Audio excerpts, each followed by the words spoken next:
start with the first affirmative claims about how it is, we pay more for death row inmates rather than life in prison inmates. These cases, although they may be complicated, as he said, this is time consuming because of the ineffective legislation that we have due to the outdated system that we have, especially in death penalty states. And also to the very controversial topic that the death penalty does not deter crime. It is not shown, the first affirmative stated that it is not shown to deter crime because they are under the influence, but he also quoted rigorous research that that he didn't source, so we don't really know what the topic or what the how accredited the sources are because he doesn't even cite them. And according to the Irvine Reid AIM report, the higher execution rates are, the less murders occur. And to quote him, William Tucker, an author of several awarded books on the topic, says that with executions falling to very low levels in the 1960s, capital punishment being declared unconstitutional by the US Supreme Court in 1971, the murder rate trended upwards, reaching a new peak in 1979. The Supreme Court reversed its position on the death penalty in 1980, and the murder rate dropped significantly through 1985 when there were 25 executions. That was only a quarter of the 1951 total when the population was 35% smaller and there was only a tenth as many homicides. Also, I would like to address the topic that crime from long sentences and probation immediately after does not work as well as death penalties. To quote Dale O'Cloninger and Roberto Marchini, both authors on this topic, crime is not reduced during long sentences following by probation. Turning to an analysis of the homicide beta in Illinois, we computed the corresponding data over the 36-month period following the first event, the declaration of a moratorium on executions in January 2000, but prior to the second event, a commutation of all death row sentences in January 2003.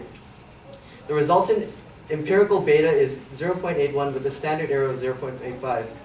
To get past all of this math, this evidence suggests that the systemic risk of homicide significantly increased during the moratorium period vis-a-vis the control period.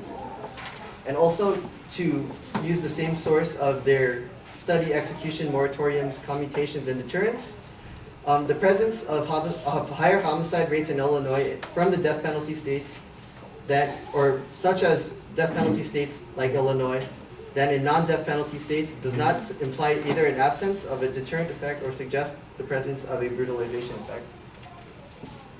And for the first negative, I'd like to back up that life is expensive, of course, or life in prison is expensive, of course, but it is also justice to do so for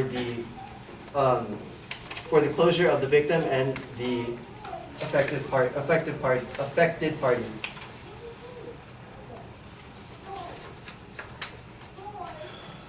Quicker executions do also increase deterrence, as I said before, and that is unjust to keep, excuse me,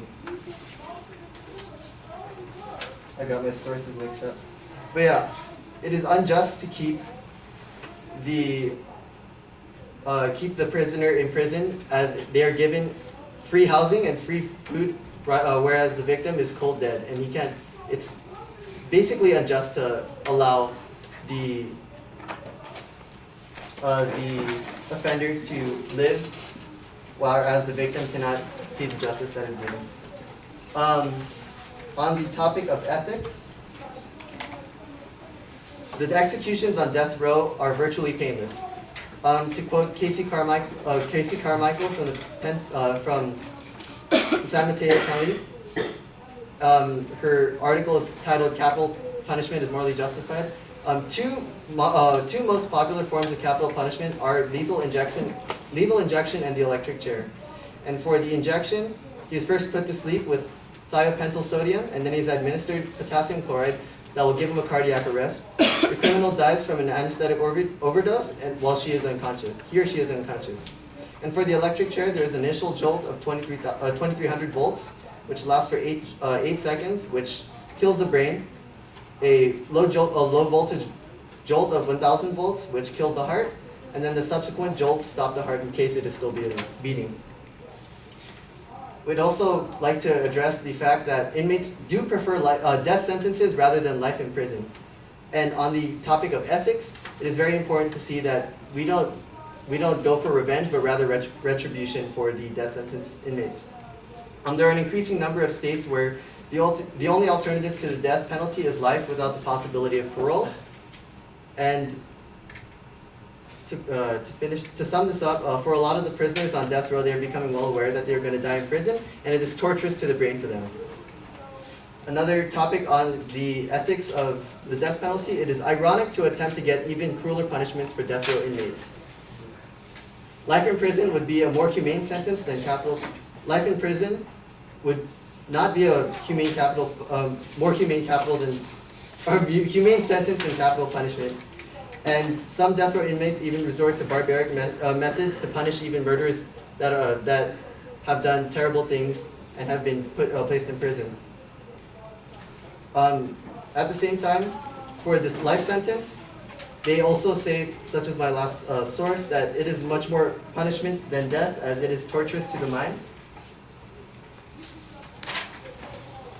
And for the innocents in death row, the punishment of capital crime and miscarriages of failures, or during the punishment with capital crime, miscarriages and failures of justice are bound to occur, like everything run by humans. To quote Ernest van den Haag in his article, "The Ultimate Punishment and Defense." Time. Thank you.